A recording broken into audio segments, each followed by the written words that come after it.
May bagong na-discovering species ng sea squirt sa Japan. Yan po ang skeleton panda na sumikat online matapos makita ng isang diver sa isla ng Kumejima. May sukat niya na halos 1 pulgada at merong mala skeleton na katawan at black spots na katulad ng sa panda. Binigyan niya ng scientific name na Clavellina ossipande o little bottle.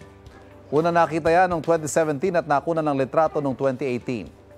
Kayo na raw ang magdesisyon kung creepy ba yan o cutie. Kapuso, para laging una ka sa mga balita, bisitahin at mag-subscribe sa GMA Integrated News sa YouTube. Sa mga kapuso abroad, samahan nyo kami sa GMA Pinoy TV at sa www.gmanews.tv.